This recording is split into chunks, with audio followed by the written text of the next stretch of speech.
No breakthroughs for Russia, just more bodies and more drones from Ukraine. NATO is to give green light to strike inside Russia, and G7 is gearing up to slam Russia like never before. Here's the latest, so you'll be in focus. Subscribe and stay tuned.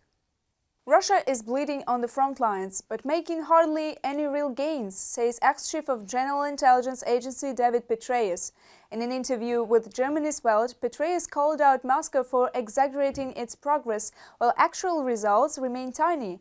There is zero sign Russia can break through, he warned, a grim outlook for Putin's forces.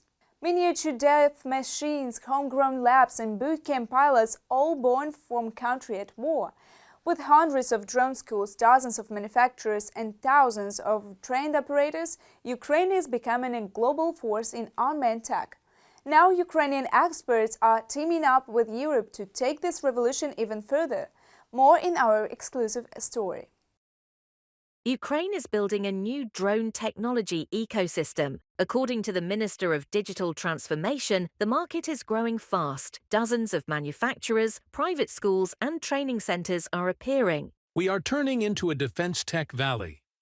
This could become a new national profession, something we will be useful for after the war, a sector that will raise our GDP and that we will develop further. Drone work is now permanent in specialized units. One such unit is the separate detachment Lasars Group. Their tasks are reconnaissance, surveillance and precision strikes. After each sortie, a pilot draws conclusions. He analyzes how the battlefield changes, what suppression the enemy uses, what tactics they apply. On the next flight, the pilot acts differently. This lets us run large operations, score big successes, and hit lots of enemy equipment. In some units, drones are now a primary tactical weapon. For example, the Rayrog Regiment not only uses drones, but also develops tactics for them. We don't talk much about our work. We show it by what we do. Our priority is effectiveness. If we set a goal to eliminate a certain number of enemy personnel, we do it. That is our best praise and achievement. Drone operation requires training. Courses last from a few days to several weeks, depending on the platform. Training runs in many units, including the 3rd Assault Brigade. The Academy has about 4,000 students graduated in just over a year. About 30% have joined the Defense Forces and another 30% moved into the armed forces from other sectors. Our courses cover ground robotic systems, fixed-wing and FPV drones, piloting and engineering. Drone pilot courses mix theory and practice, from setup to real flight tasks. Schools teach theory, use simulators and run flights on open ranges under experienced instructors. Training time is roughly the same for complete beginners and those with some experience. The difference is that instructors must find the right approach for someone with no prior skills. That is our main task.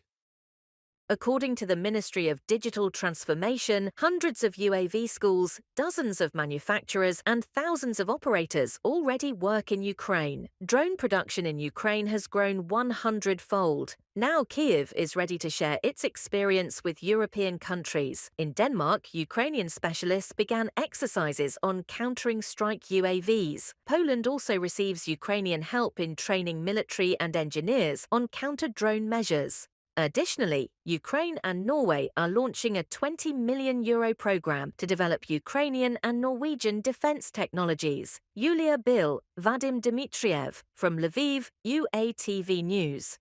NATO's Parliamentary Assembly demands ramped-up support for Ukraine, including long-range weapons and a green light to strike inside Russia. Ukrainian delegation head Yegor Chernyov says the Assembly insists Ukraine must have the right to hit targets on Russian soil. The resolution also calls for more air defense, anti-drone tech, aircraft and intelligence, plus full integration of Ukraine's defense industry into NATO projects. And G7 is gearing up to slam Russia's oil exports like never before, Reuters reports. Finance ministers from the world's richest nations are meeting in Washington to cook up a plan to crush Russia's economy. They're eyeing a massive boost in oil production from Saudi Arabia and the UAE, a direct hit to Moscow's cash flow. Stay tuned for more. The European Union intends to increase pressure on Russia in order to undermine its military-industrial potential, said the EU's foreign policy chief Kaja Kallas. Will soon adopt new measures targeting Russia's energy, finance and trade revenues. Russia's war economy is already weak. We will make it weaker. Inflation exceeds 20%, cash reserves are depleted, and growth is close to zero. The EU is preparing its 19th package of sanctions against Russia. The new restrictions are expected to affect key sectors of the Russian economy, including the banking system, the so-called shadow fleet, and individuals who help the Kremlin circumvent existing sanctions.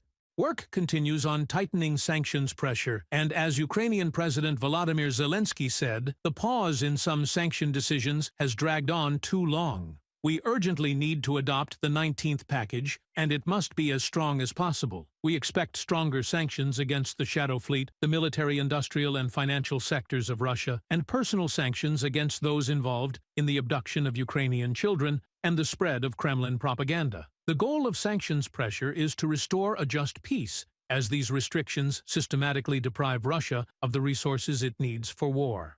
On the War and Sanctions portal, Ukraine's defense intelligence has published a list of companies that are part of the Russian state corporation Rostec, but are still not subject to Western sanctions. This information is intended to help Ukraine's partners synchronize their sanctions policies and close the remaining loopholes that Moscow uses to support its military-industrial complex. According to Ukraine's military intelligence, 86 out of 145 companies under the Techno-Dynamica holding remain outside any sanctions lists. The Techno-Dynamica holding plays a key role in the production of barrel and rocket artillery systems, ammunition, military-grade gunpowder, and explosives. Its enterprises also manufacture unmanned aerial vehicles, long-range cruise missile launchers, armor plates, personal protective equipment, and develop simulators for military aviation, parachute systems, and aircraft engines. Additionally, they are responsible for repairs and life extension of strategic bombers Tu-95MS and Tu-160 from the Defense Intelligence of Ukraine's publication on Facebook. Western sanctions have already hit many sectors of the aggressor country's economy. According to the Financial Times, Russia's coal industry is experiencing its worst crisis in 3 decades. Russian state statistics report that in the first 7 months of 2025, the sector incurred losses of nearly $3 billion, and the pressure is only set to increase. The main focus is on limiting Russia's revenues from energy exports. In the coming days, finance ministers of the G7 countries plan to discuss boosting oil production in Saudi Arabia and the United Arab Emirates, Reuters reports. The agency also notes that the G7 wants to persuade India to reduce purchases of Russian oil and replace them with supplies from the Persian Gulf. If the rich industrialized nations are serious, they could slash Moscow's income from overseas crude by up to $80 billion a year. That would deliver a big blow to the Kremlin's flagging economy and might even get President Vladimir Putin to stop his war in Ukraine. Hugo Dixon, columnist, in a commentary to Reuters.